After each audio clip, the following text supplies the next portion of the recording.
everyone. It's good to see all of you here on what feels like the first sunny day of 2025. So thank you especially for coming and, getting a little more indoor time, which I know that you all need at this point in the year. I am Caitlin Zaloom. I am a fellow here at the Institute for Public Knowledge. I'm a professor and cultural anthropologist here at NYU. I am also one of the faculty sponsors of the Past and Future of Work group here at IPK, we are sponsors, co-sponsors for tonight's talk and presentation. All of you are here to listen to and to celebrate the new book from Alice Driver, The Life and Death of the American Worker. Alice is from the Ozarks, which and in Arkansas, where she writes too. She attended Berea College, which is one of my very favorite colleges in all of America because it was founded to be free, and all the students work in support of the college and functions of the college. So I think that is really great. I should ask you what your job was. I was a waitress at the campus restaurant. Yeah. Anyway, that will probably not come up again, but I thought I'd just put it out there. She received her PhD in Hispanic studies from the University of Kentucky. And she is a translator and freelance journalist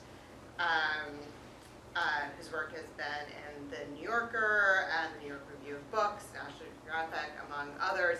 She's also the recipient of a 2023 James Beard Award for reporting on Tyson's evasion of OSHA standards, which had to have been the least appetizing of all of the James Beard Awards that year, I would guess.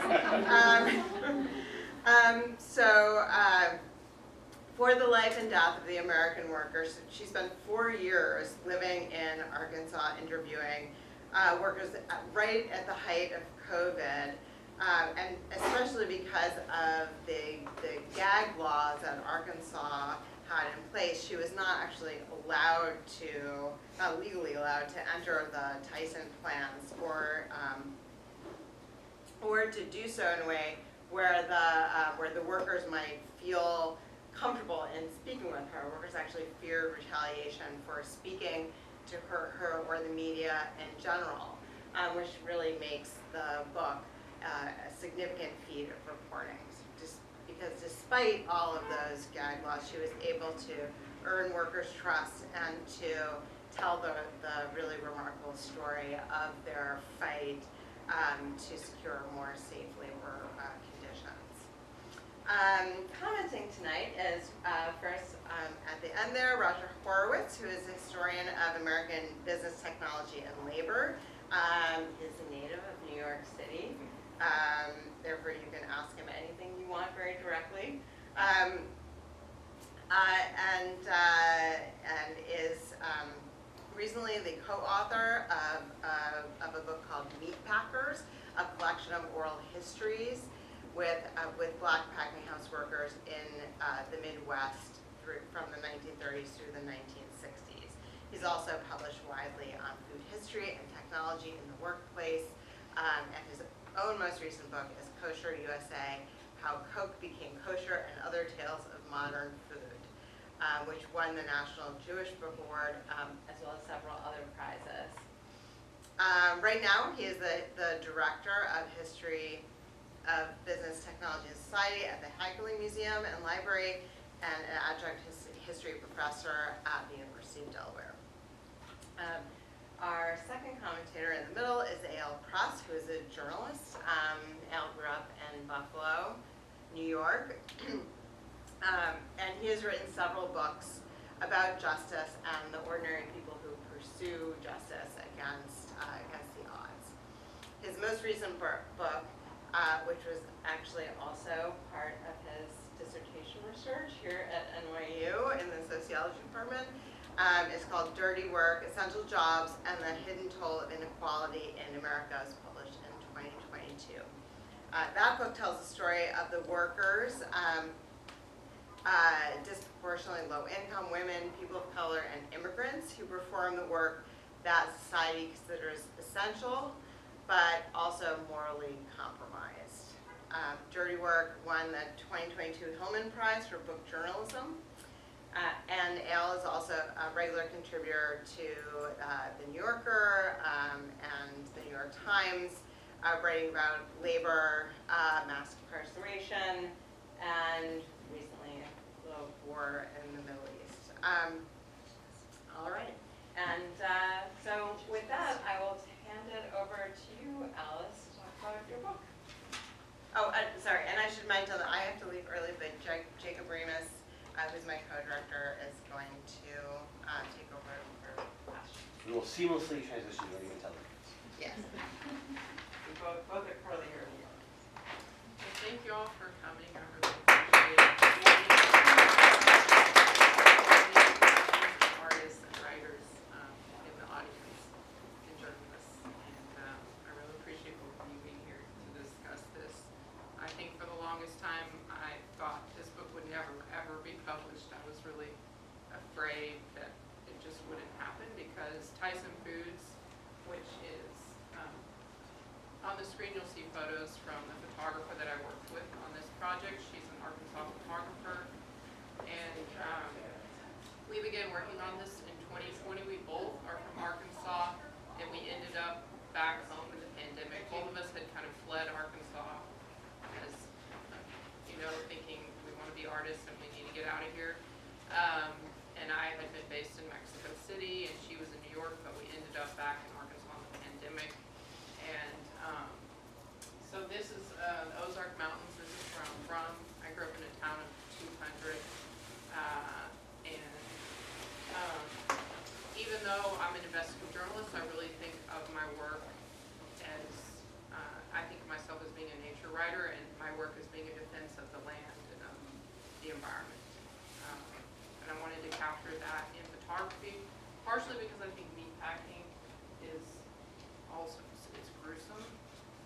This is a photo of where I grew up. My parents were part of the Back to the Land movement and have really influenced my writing and who I am, because the Back to the Land movement was a countercultural movement in the 70s of people who moved to the land and grew their own food. My parents built the house.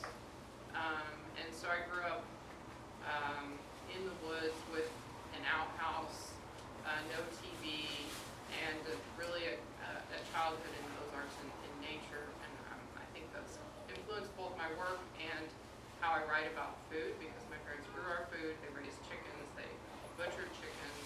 And so I had that experience of what it looks like when my parents didn't want to be a part of the corporate food system. And so they just exited it in many ways. And that's me when I was little. So I do think that my childhood in the Ozarks influenced this work. I never thought I would write about Tyson. It was never planned that I was going to write a book about Tyson. I was home in the pandemic, and I applied for a $2,000 grant to write one article for the Arkansas Times about meatpacking workers and how they were experiencing the pandemic. And I'd come from reporting in Mexico and working for National Geographic, and I thought coming back to Arkansas, I thought, oh, this isn't going to be that difficult. But of course, writing about Tyson Foods, which is the largest meatpacking company in the United States, writing about Tyson Foods in Arkansas is just not something that you do. Like, you don't touch Tyson and you don't touch Walmart. Walmart is the other Arkansas company, global company. And so it's interesting to me coming back to Arkansas to think, everyone kind of ignores Arkansas, and yet we have two of the most powerful global companies on this planet. We have the wealthiest family on this planet, which is the Walton family in Arkansas. And yet almost nobody is doing any kind of investigative work about these companies. And so I worked on this one article for the Arkansas Times with my $2,000, and the Arkansas Times did not want to publish it. Oh my God, they fought me tooth and nail. Like, it was one of the most crazy publishing experiences I've had for a local paper. So it almost didn't get published, that first article. And then after that was published, what happened was that meatpacking workers, Tyson was having a shortage of workers in the pandemic. COVID was spreading like crazy, and workers started dying of COVID. And so I just kept following the story. I got a little bit more funding. I wrote another article, and it just gathered emotional and political and force as I was writing about it. But for about a year, I just wrote a series of articles about following one group of meatpacking workers, and also in working with the photographer. And I didn't know this was going to be a book. I certainly wouldn't have thought that, because it was a very the first year I ran out of money. I got COVID also while I was interviewing workers, and I was in bed for about a month, and then I had to move in with my parents, and then I had a big article with a big newspaper, and they killed it, and then they didn't pay me, and I was just like, am I done with this? Is this not a worthy topic? But I kept going, and I published an article in the New York Review of Books, and within about a week I had book agents and publishers writing me and saying this should be a book. And that kind of just turned it around for me, because I suddenly had the support to really do the work, because it's very legal work. I needed lawyers. I mean, if anything is not nailed down, Tyson can sue me. Tyson has $53 billion. I'm one individual living, all my family lives in Arkansas. And so I was really pretty terrified throughout most of this process. Even up until it was published, I thought, what if there's something in there that they can unravel? And so I had a team of lawyers at Cornell that reviewed the book pro bono for me, and that really helped me kind of survive to publication day, to feel like, okay, if they've gone over it and they're behind me, then I can make it to publication. So this is still where I grew up. And so you'll look at these photos and you'll say, oh, I don't see any meatpacking workers in some of these. And part of the issue is that Tyson, which is the largest meatpacking company, their factories are all in rural towns, and not just in Arkansas. This is across the U.S. They run the towns of 2,000, towns of 3,000, where half of the town is employed at the factory. Where they're, like in Arkansas, the company was writing the emails for the mayor of Springdale, which is the headquarters of Tyson.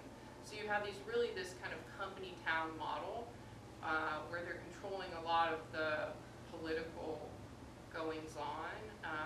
And a lot of the workers are they're immigrants, refugees, and many of them are undocumented. And so they're very afraid to speak to journalists. Nobody in my book used the real name except for people who are dead. And it's, I would say even now it's worse. Just the other day I got a call from a worker she's a labor organizer, and she'd won an award for her labor organizing, and I was supposed to interview her, and she said, I've gone into hiding because she has asylum, but she doesn't have, all the things that are happening right now with this administration.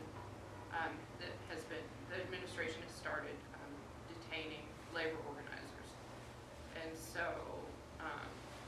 anyway, this is an issue. All these things that I wrote about, I think, are only going to come sort of into sharper focus with this current administration. And so this is one of the workers who is named in the book.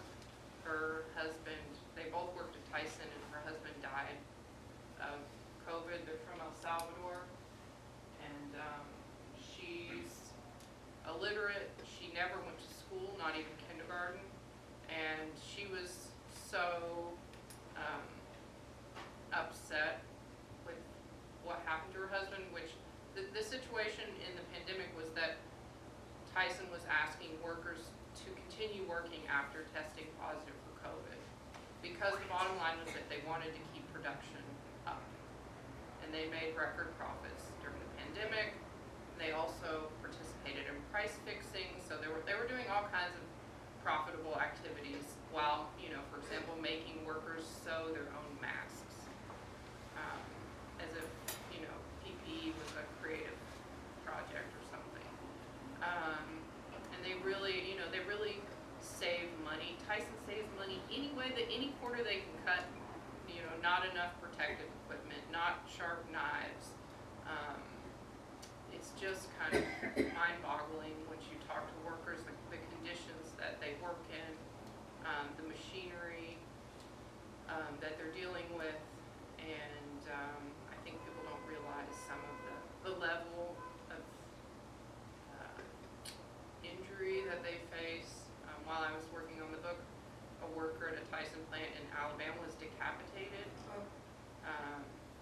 Because a lot of the machines for grinding chicken nuggets and things are very big, and you have to get inside them to clean. And in that case, the safety on the machine hadn't been maintained, so it turned on while the worker was inside cleaning it. And I found out about it because I was in Springdale in Arkansas interviewing workers, and I would ask them, like, oh, what happened today at work? And they said, oh, well, today we got this disclaimer from legal that said, like, if I'm cleaning this machine and if I'm inside and it turns on, I know that I could be decapitated. They have this legal thing where anytime anything happens at any plant across the U.S., they'll, like, send the legal sheets out to workers and have them sign, like, I acknowledge that this is something dangerous that could happen, and if it happens, I already knew it could happen to me. And there were lots of things like that, and with how Tyson uses NDAs that I never could get a copy of anything. I think hopefully some other journalists can dig into that, but they definitely use NDAs up, down, backwards, forwards, for every kind of thing you could imagine. A lot of sexual harassment issues, which I didn't even get to explore that much, just because I couldn't break into it.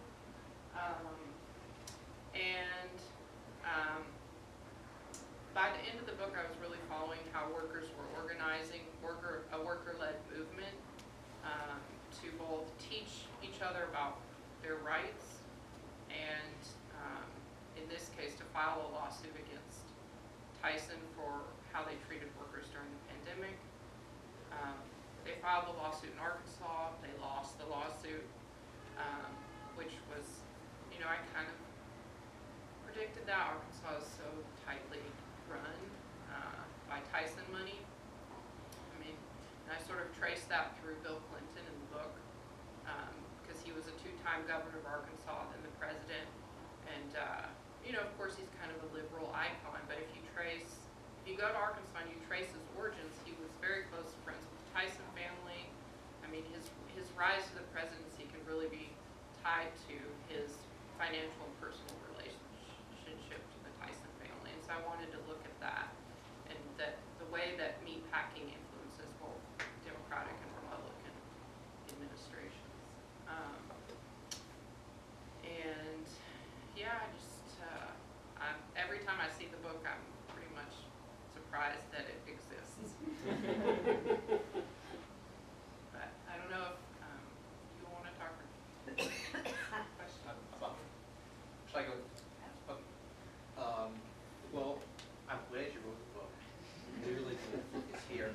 I have to say, by way of introducing myself a bit, is that I've been a historian of the meatpacking industry since the mid-'80s, and the interviews that were mentioned in that book were a collection of over 100 interviews that I did with my friend Rick Halpern about packing house workers going back to the 19-teens. And then I published that in the mid-'90s. I continue to write about that. I've done a lot with the poultry industry in Delaware. That's what I'm doing right now. And actually today, I'm at the New York Museum Records Office looking at the poultry industry here in the 1940s and all of that. So this has been a preoccupation for a long time. And the nature of this industry is such that these kinds of stories come around. I'm reminded reading the book about a young reporter called who was assigned by the paper he was working for to cover a strike in the meatpacking industry in the early 20th century. And it was a strike which was destroyed by the police. Workers were starved out of their houses, beaten in the streets. And he saw all this, and he was so outraged by it that he wrote a book about it. That now has been read by millions of people. The guy was Uncle Sinclair. The book was The Jungle. And I reference that because there's a very strong element of the feeling of the jungle in this book. I don't just mean the stories of the workers, but Sinclair saw what happened. And he was so outraged by what he saw. He knew the people there. He followed the stories. He saw their lives. And so his book was full of this anger. And your book is full of that anger. And that's what you should be doing. You know, this is not a moment to be dispassionate about this. I mean, you do bring in data, information, things like that. But, you know, Alice Driver was with these people. She felt for them. She went to their families. She saw their children. She saw the people die. And I think it's the right thing to communicate the tragedy and the anger of what you saw in the book there. And it's not one thing I quote for you, but it's a tone that comes through in the stories. It's not overdone. It's not melodramatic. But I think it's a huge, important feature of this book is to convey that sense of anger, and also to convey the tragedy of these people who have come to this country looking for a better life, and have actually managed to do some things, but then are struck down again and again by the world that's stacked against them. So that's why I think it's so popular, wanting to import. It's not The Jungle, it's not a work of fiction. The Jungle was a work of fiction. But it is that way because of the particular circumstance of the author, I would say. That, you know, she found herself in this world and went down through the, if you will, the swirl that was drawn through. And saying here, I didn't expect this to be a book, captures that very well. Sinclair didn't expect to write a book about the jungle. He was going to write about, he was just a journalist, he was writing a story about some workers organizing and all that, progressive-minded socialists and all that. But then what happened just moved him so much that he wrote a book that, as revenge, if you will, against what he saw, and he conveyed that. So I would compare this in that sense, not to the jungle directly, that's not unfair, but in terms of the drive that's behind it. That's why you all should read it, because you're not going to capture that by just reading a story or two or three of it. It's the way her stories, her people in there, the stories build over the years. You go back to these people, you see how they were, you see how someone gets sick, someone dies. You see that build over time, which was a technique Sinclair did in the jungle when he talked about, you know, Jurgis, the Lithuanian, who was so tragically killed in the course of this thing. So that, again, so this is a huge, valuable thing that's in the book there, which is very, very important there. I also have to wear the historian hat on there and say there's a couple of things that Alice writes about that are really important. So I can use that stuffy academic word. And we say important to say, well, nothing is important now. But I think there is some important stuff in there. One, I think, is about, I would call degrees of unfreedom. We'd like to think that we have a free working class, slavery is over and all that. We don't have peonage anymore against the law. But these workers in this story are in so many ways not free. To some extent, this is an issue of immigration, where Alice does this wonderfully textured story about the different kind of legal status of the people who are in there, the Karen workers, the other workers. And I've sometimes tried to convey that to people, that the meatpacking industry is full of workers who are neither illegal or legal. They're not illegal because they've identified themselves and the government knows they're there, but they're also not legal. They have rights to work, limited rights of movement, and they are tracked by the government. So while they're not illegals in the sense that the epithet is applied, they also aren't quite legal in the way we think about it. And so there's just that legal element of unfree. But there's all these other unfree elements of the story there. These are workers without economic resources. And the state is dominated by not just by Tyson, but by political figures who are tied with Tyson. So your story about wanting to have a publisher who had that kind of force there suggests the kind of, if you will, political domination that these workers struggle with if they're trying to do anything to support their lives. So we talk about freedom in a juridical sense, in the sense that people aren't, bound to certain people anymore, which is, of course, a good thing. But I think this book shows a lot of the elements of unfreedom and how these workers are tied hand and foot by these bonds that makes it so hard for them. And the book, again, because Alice conveys this over the course of these stories, you feel so sad when these come up. They want to do something and they can't. They're blocked from this, they're blocked from that because of the boundaries that are there. So that, I think, is a very important element, and I think it's an element of working class history which isn't appreciated often because often it's too structuralist. It's not textbook about people's lives. I think that's one thing she does that's really significant, important, for that. But I think it's very, very well done. The other thing which is very important is the extent to which these workers are organized. And one of the big criticisms of Sinclair was that workers were just sort of, helpless figures in the story. James Barrett wrote a book criticizing that. Her workers are not powerless. They are overpowered by the forces against them. But these people have strong community ties, strong neighborhoods, strong families. And they form organizations that aren't formal unions, but are in fact quite effective at building out of these interpersonal bonds that these workers develop to create some sort of organizations. Vince Ramos and the locally workers, is that pronounced? The coalition, yeah. Yeah, that group there, those are so interesting.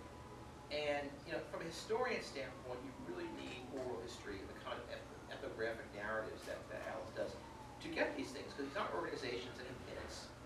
You don't have incorporated unions. You don't have the kind of records that I used once upon a time in the meatpacking industry. And you also have to see how these organizations are situated, sitting in these networks among workers, networks that give them resources and give them power. Labor historians, when you write about unions, often the unions come from these kinds of, if you will, workers' organizations that aren't unions but are there. And obviously these unions don't succeed, that sense, these organizations, but they remain.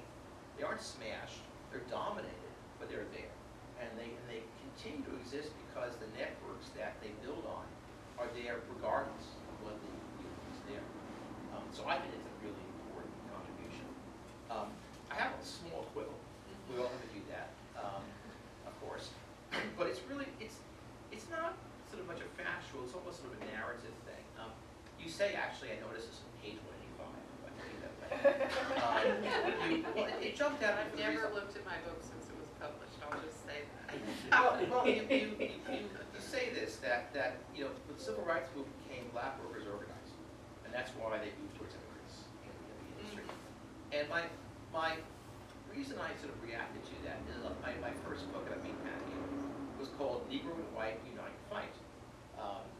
Social unionism, that's what unionism. And this was about how this packing house union, integrated union, really organized the workforce there, and it became important civil rights. And one of the things they do is in 1955, when they're actually quite a strong organization, they find out about this young Reverend named Martin Luther King, who was involved in a bus boycott down in the South. And they bring King to their conference, the first organization to do so there. They give him $11,000, and they introduce him around the labor movement, including people like Walter Reuther and the auto workers there. That happened because these packing house workers in Chicago and Kansas City and places like that wanted the union to support civil rights. They wanted to do that there. And I think the story that I think is important is the way that workers were themselves, black workers were themselves the reasons for the support of the civil rights movement. Nixon himself from Montgomery was in the Brotherhood of Sleeping Car Workers. So maybe you can't do everything, but there's a tone here where these people that you write about could become the unionists of the future.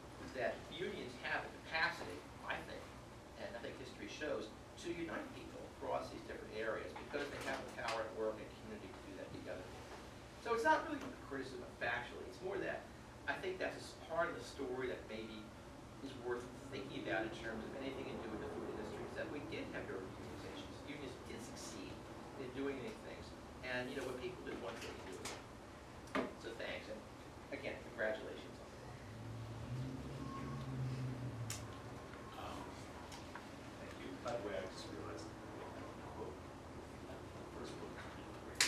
Oh, shucks. Is it for sale? And I quote, no, I couldn't find it for sale, but I did quote it in Dirty Work, which I just, first of all, I just want to say, Alex, this is a wonderful book. It's beautifully put together, and Please speak a little louder. this is a wonderful book. If you haven't read it yet, please do. I think it's beautifully put together, and it really stands out because of where you're from. And you feel from the very first page, I felt, that this is a world, this is your world. It's a world you care about.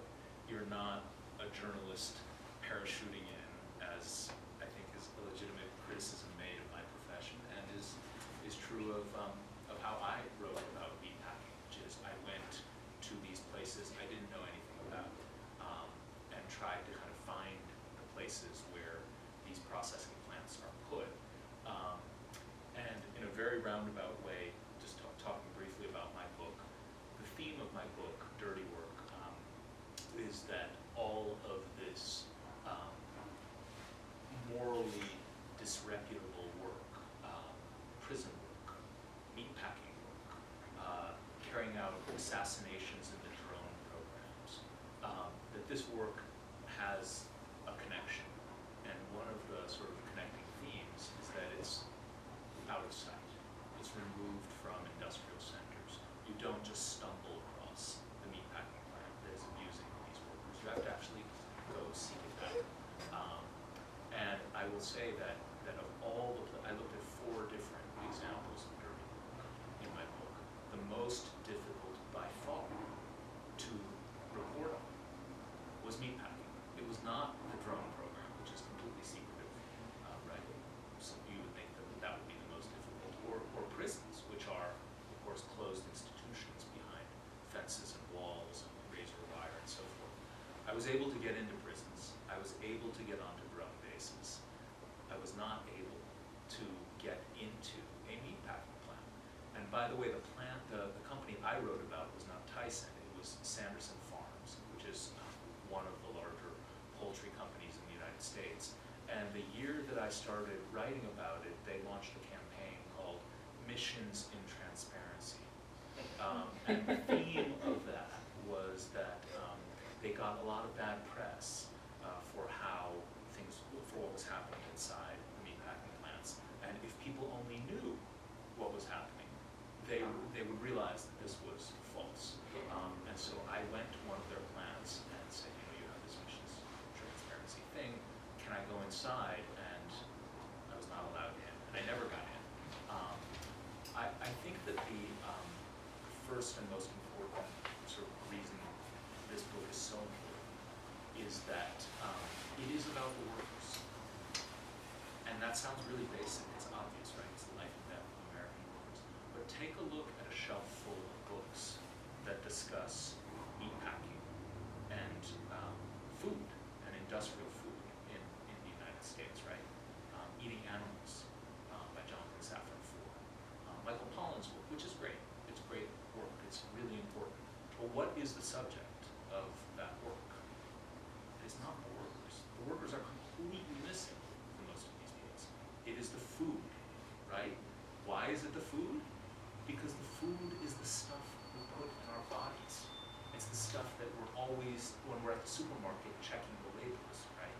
And I think that what Alice does here is she recenters and focuses on the people who are producing that food, and who, as she notes very early on, there's a shocking fact that just stopped me cold.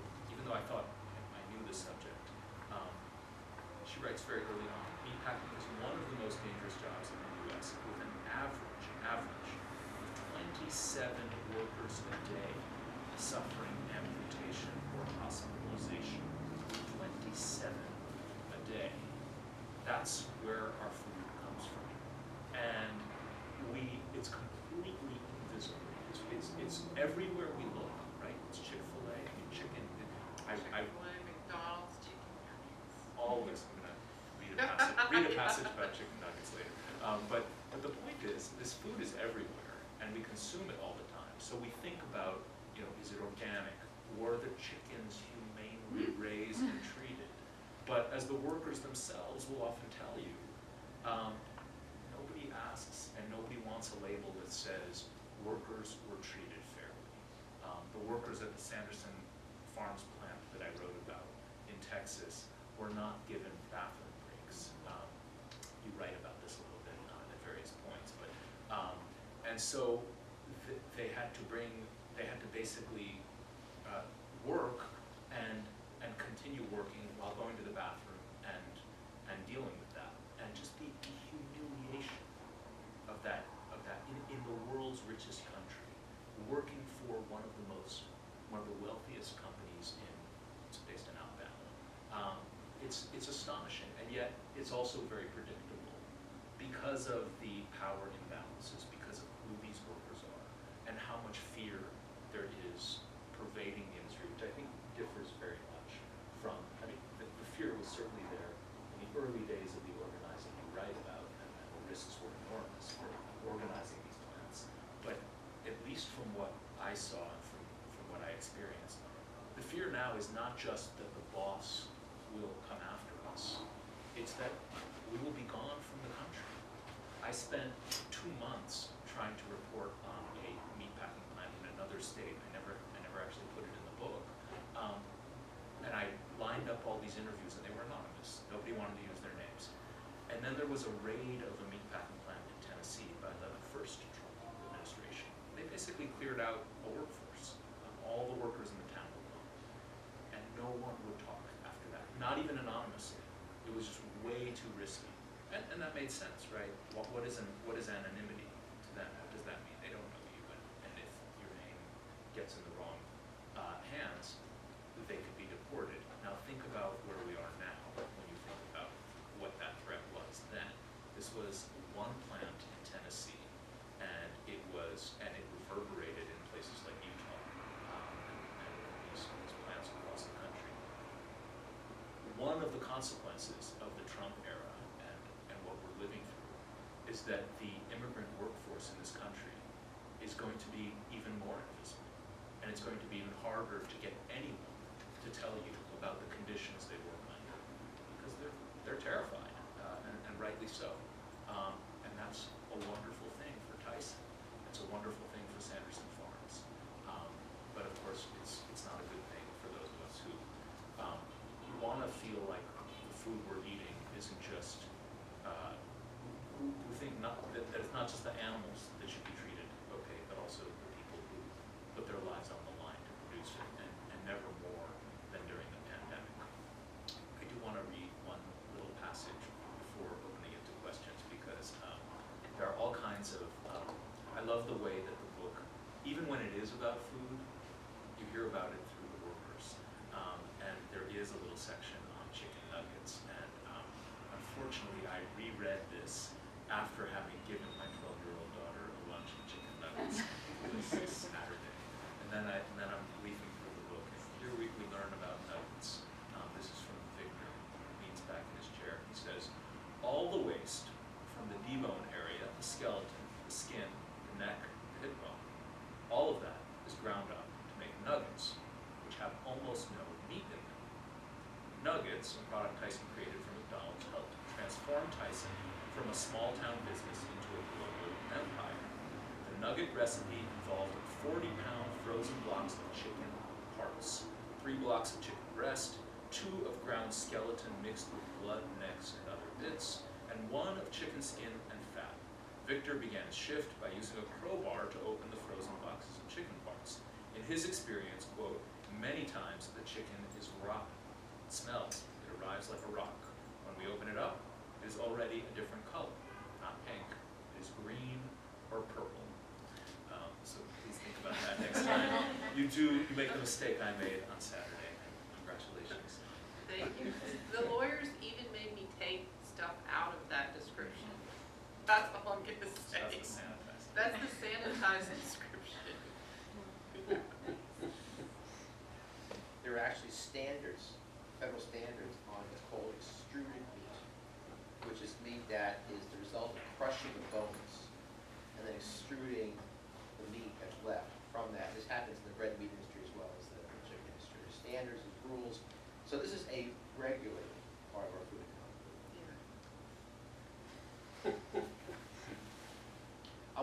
say one thing that Sinclair said about his book, is that I aim for people's hearts, but I hit them in the stomachs. That's exactly right. That's what people are attracted to, is the food stories, and the worker stories are not theirs. I'm going to hand this over now. Jacob? Thank you all. Thank you, Terry. Thank you, Michelle.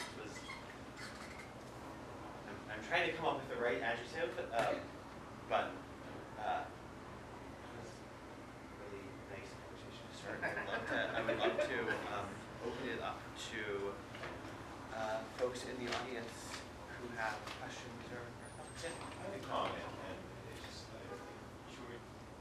quite enjoyed it, just really appreciated reading the book and how you develop all the participants in there. And from a personal standpoint, I had carpal tunnel, and I had surgery, and it's been very successful, and I felt for that woman.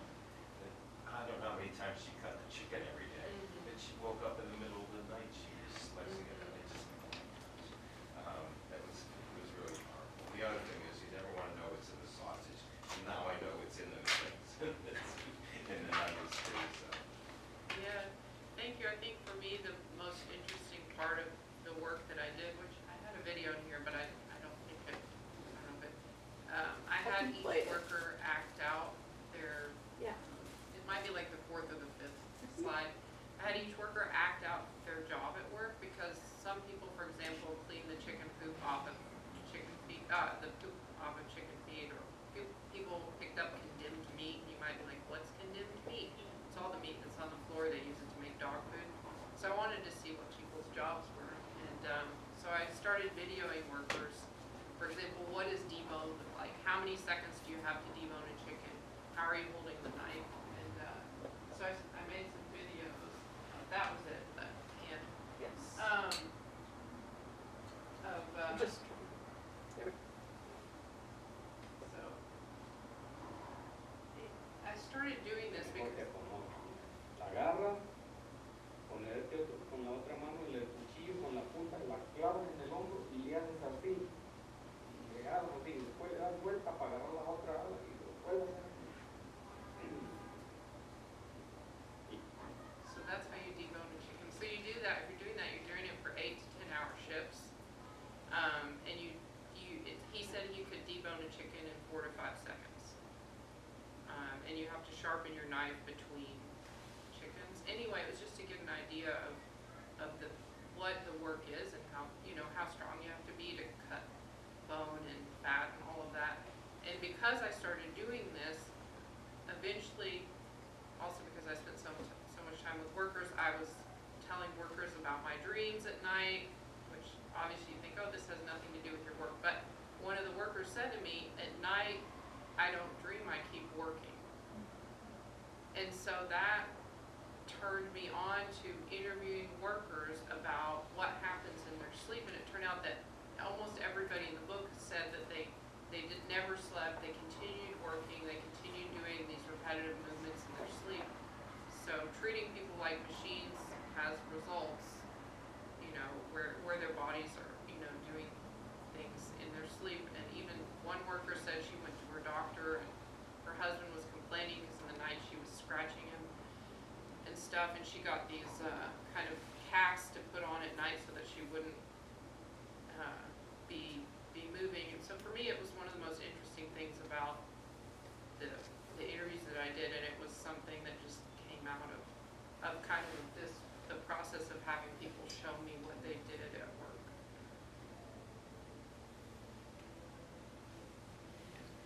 Now, of course, all of the information that you're discussing, at least I never knew this before, and I don't think that, and I think that the crowd here hasn't heard about it. And there's certainly a lot of substance to what you're saying. And if it doesn't go beyond this room, there's no value to it. So the thing is that the question now is, how are you going to disseminate this information?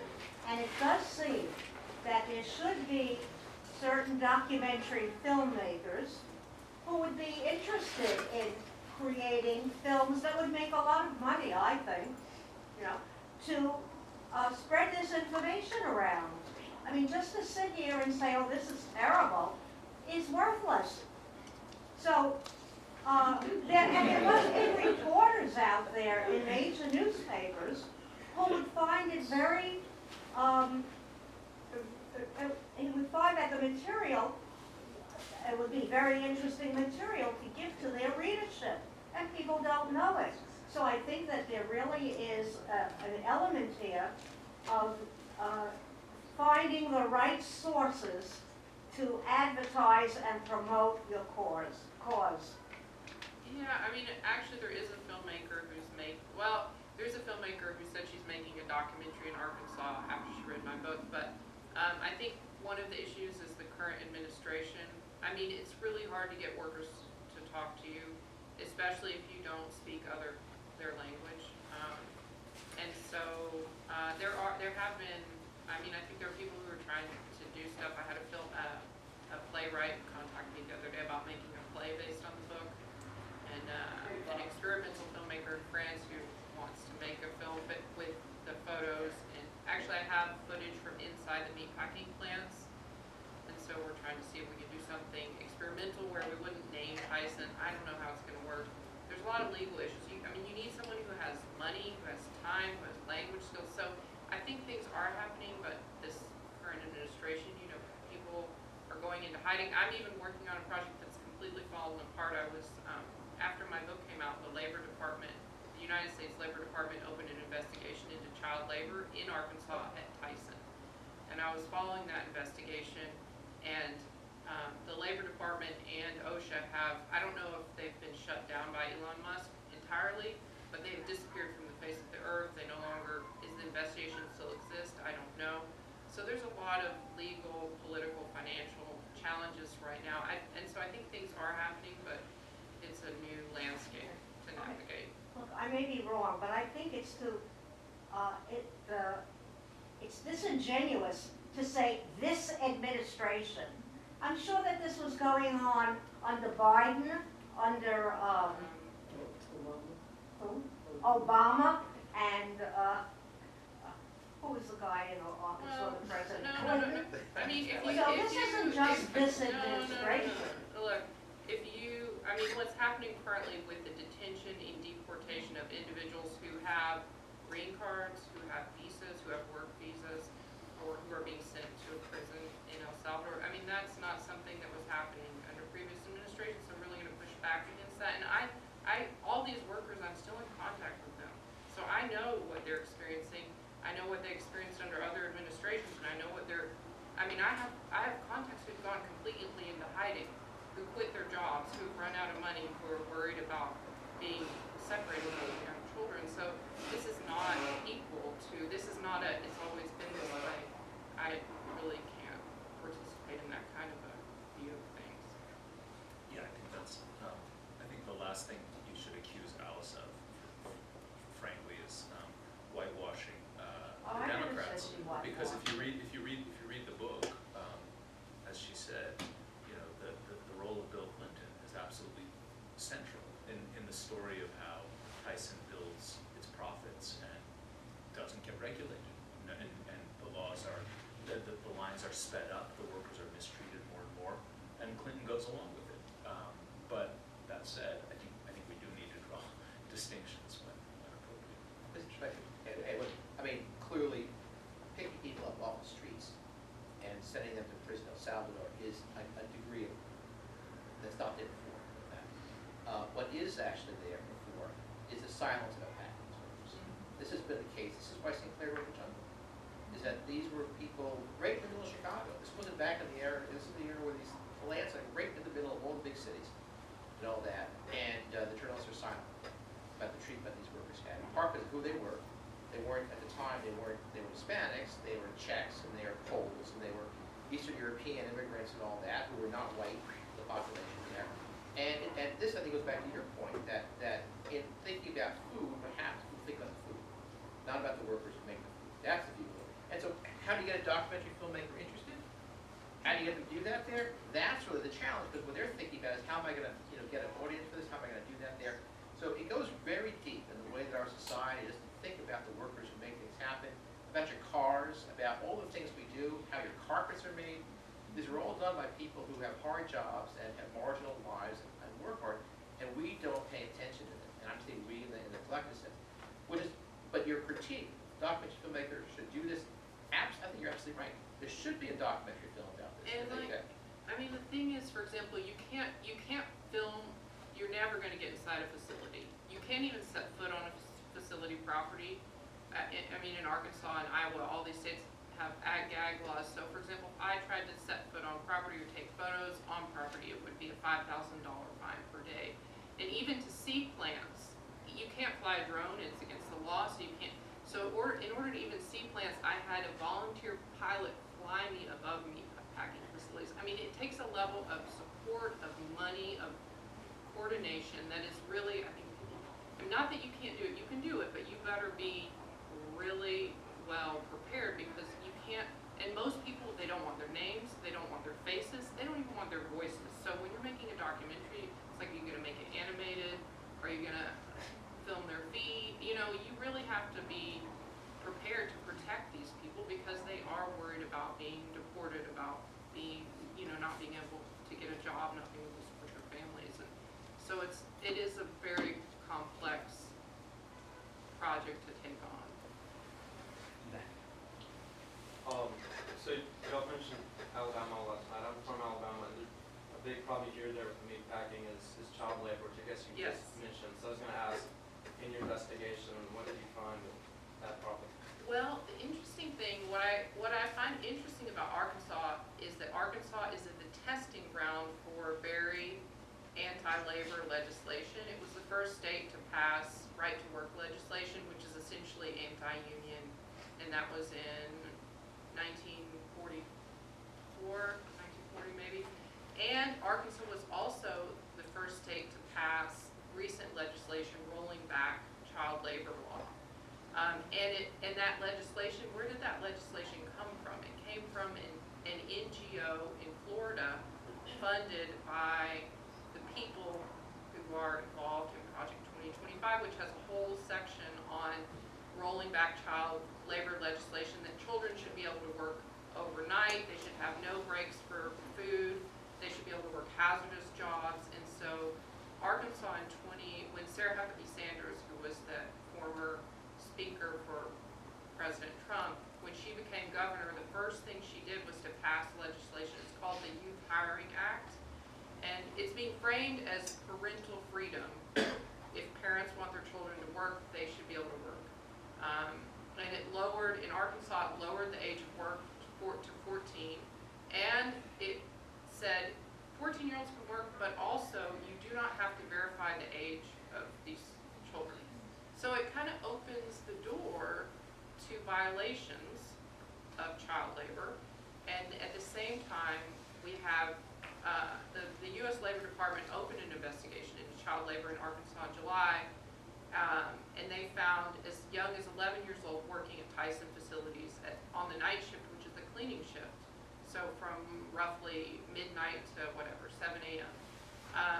And I in my work on this book, I found children in the labor chain working either in chicken houses, chicken catchers, night shift.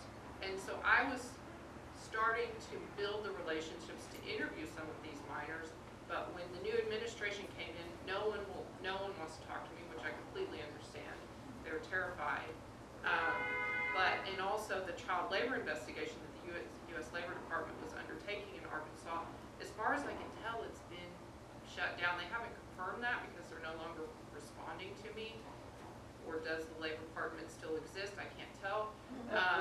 You know, these are questions that I have at this current moment.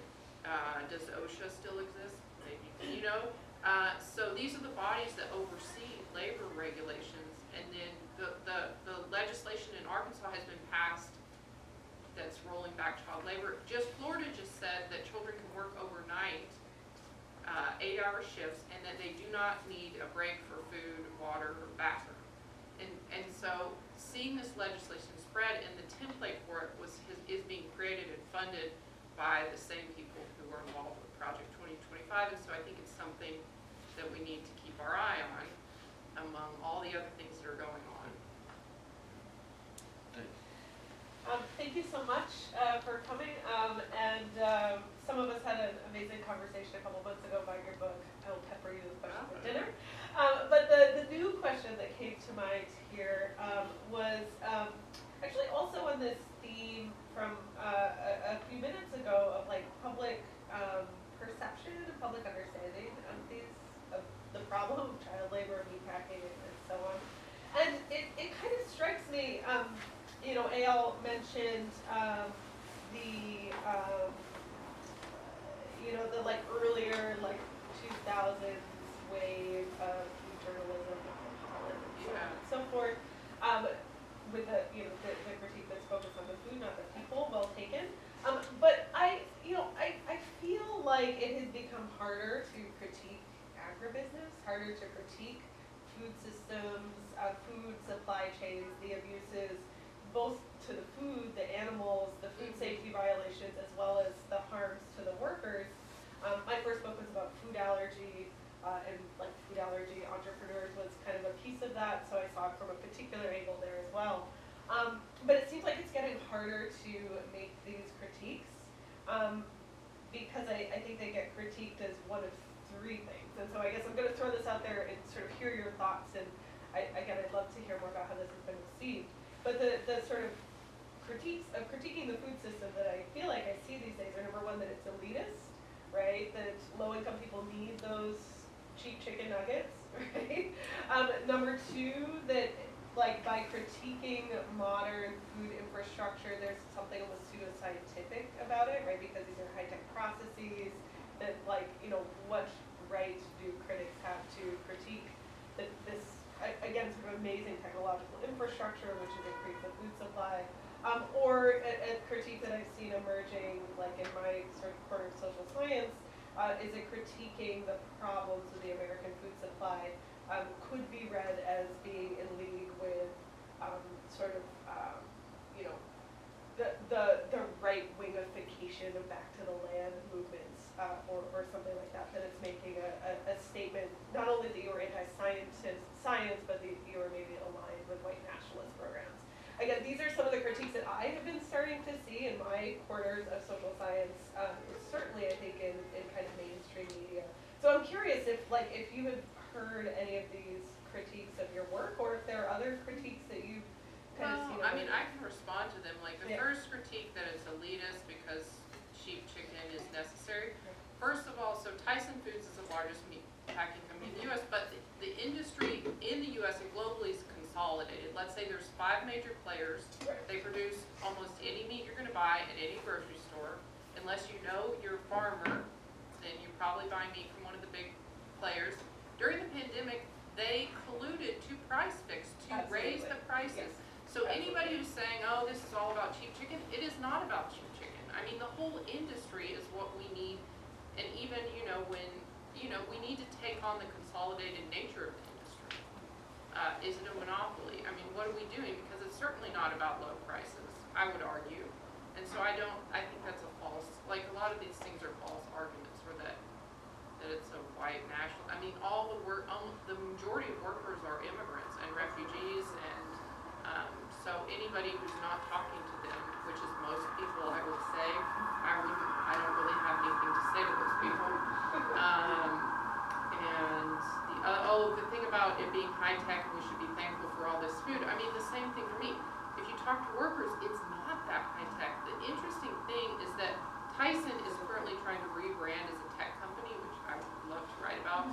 They're saying that AI is the future, smart factories, blah, blah. But if you talk to workers, the factories are the poorest maintained, most backwards, old machinery, not sharp knives, insanity. And I have videos, which I haven't showed because I don't know the legality of a small space, maybe I could do it. But if you saw the inside of these factories, you would fall over. I mean, any video that I have from workers is pure insane. You look at it and you're like, what am I even looking at? You can't even tell, it's so bizarre and weird and unidentifiable, from the meat to the facilities to everything that's in there. So the idea that this is all gleaming high-tech Right. brilliance is, I mean, you know, maybe somewhere in their model factory that they like to show people or something. Speaking of work, did this book show you things you didn't know about the work of being a journalist? Oh yeah. I mean, I really never planned to write about one of the world's largest companies. So, I mean, the whole process of this, I had to be like, okay, you know, even with lawyers, like every article that I published or, you know, book I had to figure out like what's my legal structure, what's the fact checking structure. I mean, everything that I did was photographed, recorded, like every interview, because even today, I think when the New Yorker did a short review of my book, Tyson was allowed to respond, and they said something like, this book isn't true, or something. Yeah, the fact, like the last line of that review is like, Tyson responded saying that this is not true. Yeah, or it's something a lot like, And it's like a paragraph long, like Yeah. it's not those little New Yorker, it's not even really a review. Yeah, it's a like short one of one. those little So in Tyson's response was like, this isn't true, which is fine. I think it's funny. But, everything that I did is absolutely like, if I had to show it in court, I have it.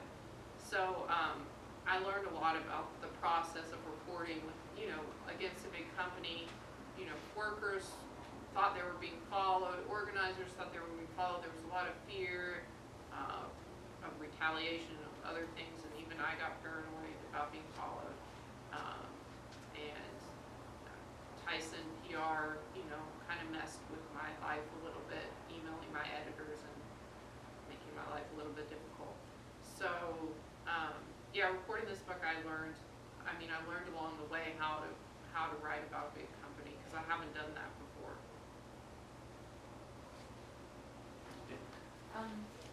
So, one question, and I read the book in chunks, all of which was excellent, not cover to cover yet.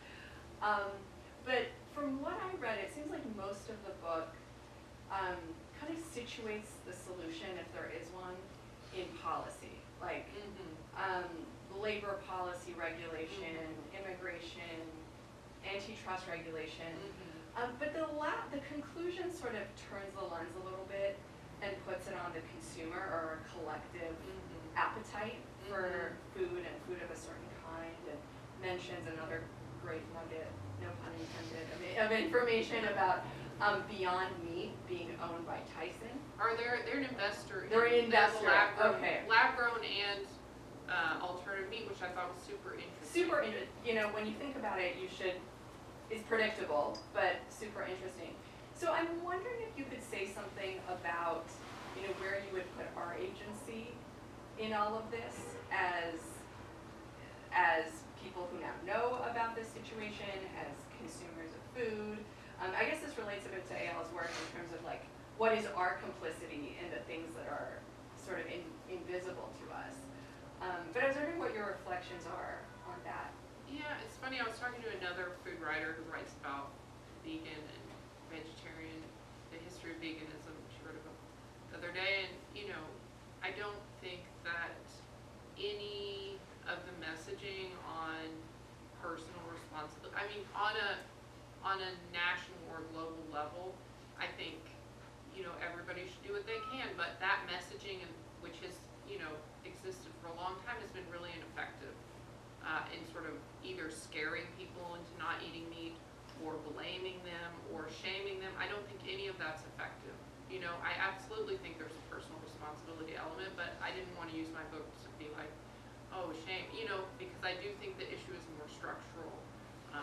And we live in a very weird, especially right now with this toxic masculinity, meat protein obsession. There's a very weird overconsumption of meat, and we're all gonna die if we don't get enough protein. I mean, it's very odd. So there's definitely a personal element to it, but I think looking at it from a percentage in a structural way, I don't think you can shame enough people unfortunately, into not, to lowering their consumption. Even lowering, not even becoming a vegetarian or vegan, but lowering their consumption of meat. comment on that. I mean, it's hard because you want to do something, and there isn't something obvious to do. What we'd like to be able to do is support workers organizing. We'll have to see when we have an opportunity to do that. What I like to say is that we are dealing with a market economy, and you can choose to patronize other firms. It's not going to transform the business. It's not going to make chicken processing a nice job, because it is what it is. You're taking apart an animal there. But we do have a diverse enough retail marketplace that there's other companies in the business there. Organic chicken, or kosher chicken, or small companies that are local, and you can choose to buy from them. And you'll spend a little more money.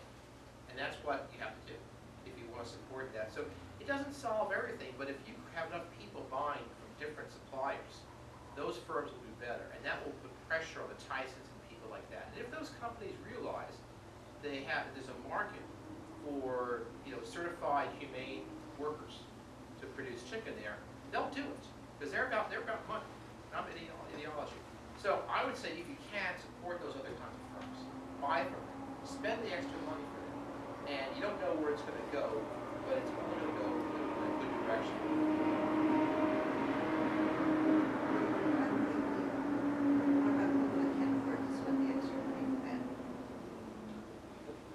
I think that's a very, very legitimate critique of food politics and kind of, you have a system where if you have the disposable income, you can shop a little more selectively.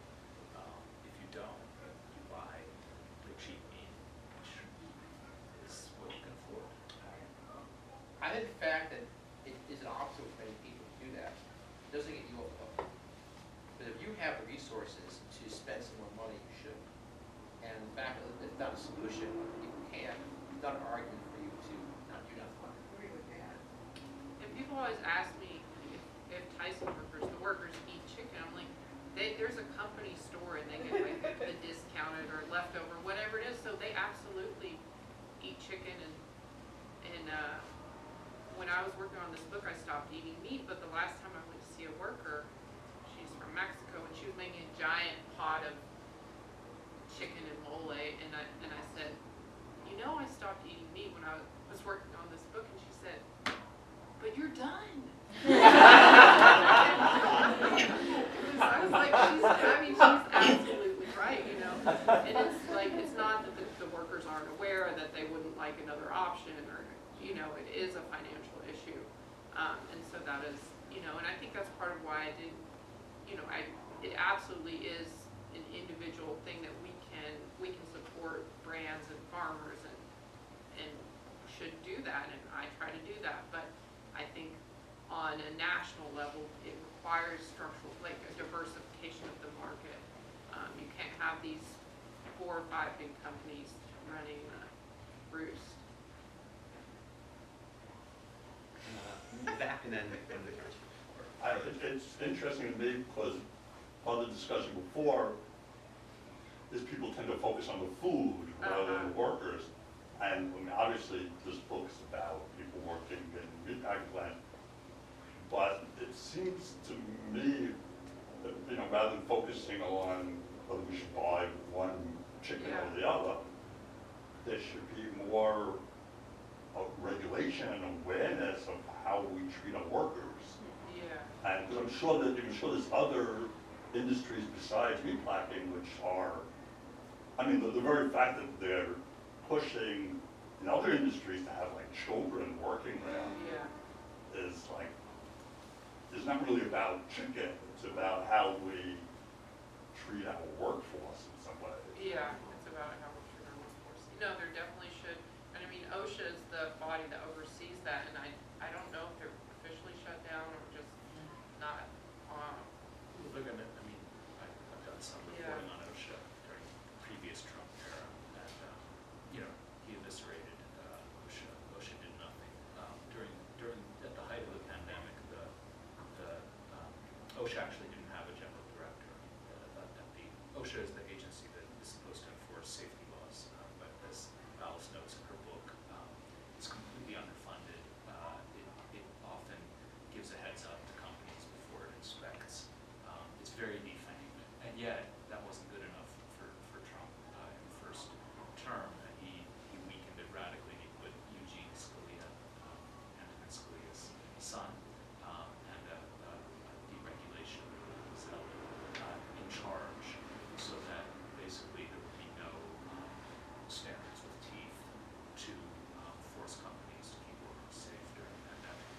that's who's now going to be in charge. And the little reporting I've done, I haven't done a lot, but just the little I've done is that Musk and company, have gotten access to the Department of Labor and to a lot of confidential information that the Department of Labor has, including whistleblower cases. So when workers complain about lack of safety, and by the way, OSHA has investigated Musk's own companies for serious violations, including cases of death. Those workers are guaranteed confidentiality. Well, you don't have confidentiality if you're filed with the Department of Labor and now DOJ is there putting it into some system database that you didn't know about. So all of this is sort of unfolding as we're speaking.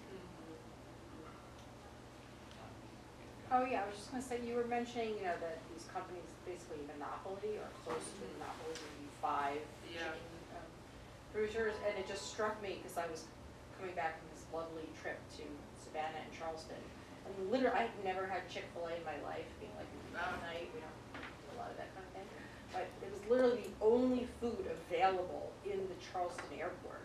Like, you couldn't find a yogurt, you couldn't find anything, like there was like a Chick-fil-A stand and that was it. So I don't know if they had some kind of, obviously, agreement with the airport, like that. So there was only access to this one chicken brand. And I sort of, Yeah, Tyson provides Chick-fil-A. Oh, okay. They do. Yeah, they provide, a lot of, a lot of fast food is provided. By Right. Tyson. Yeah, I knew McDonald's. but I didn't Yeah, realize Chick-fil-A's in there. was Yeah, so okay. people always tell me, oh, but what about this? And I'm like, well, chances are whatever you're buying is. Also, like their version of the nuggets, like it kind of looks healthy, like it looks like it's real chicken, because it's not like a perfect square, like a McDonald's I nugget, didn't get the so you're like, oh, I'm recipe eating for real it. chicken. Never again.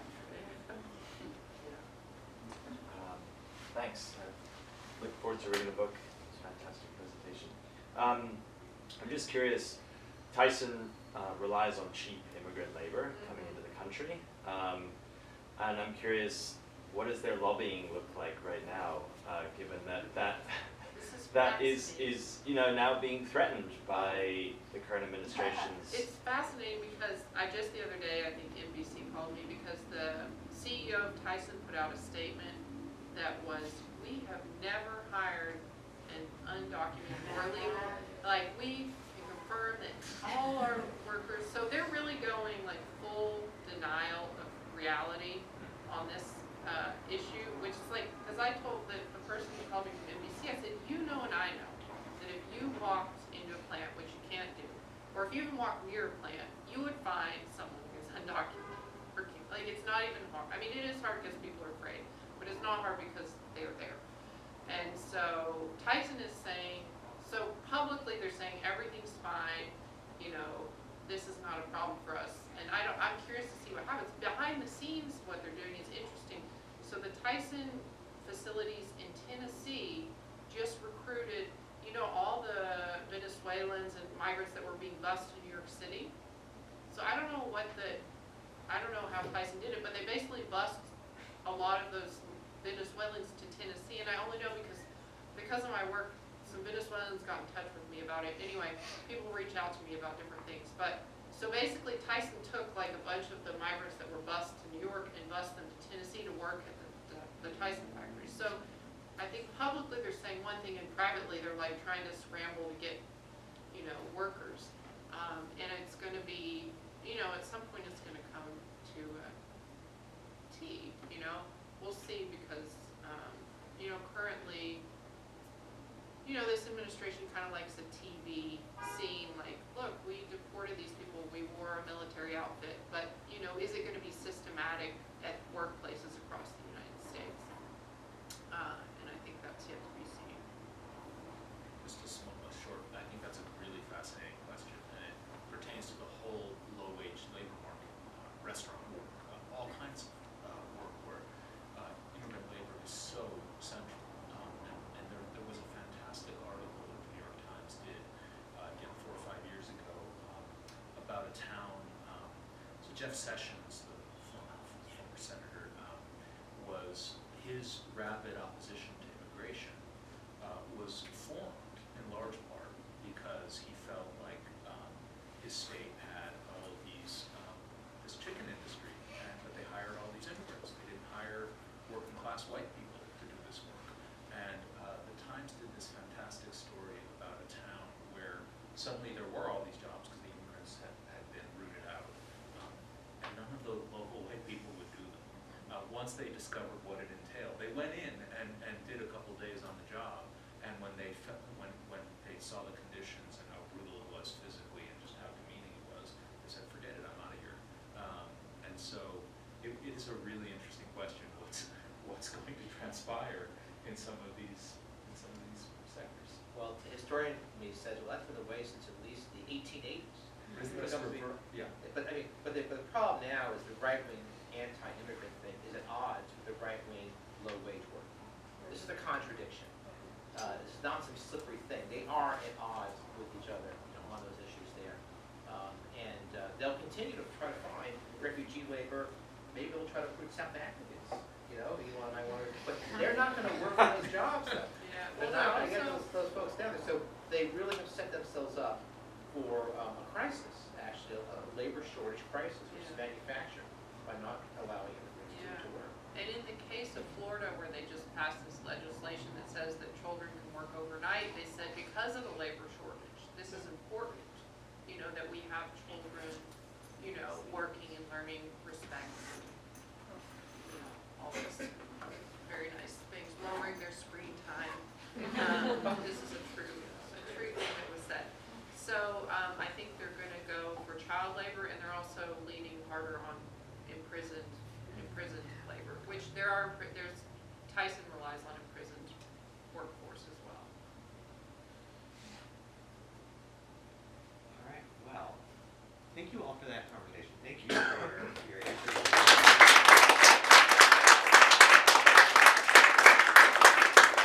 It's really lovely to see a room full of people who want to hear kind of an upsetting and a dire story. So thank you for spending your late Wednesday afternoon with us. And thank you.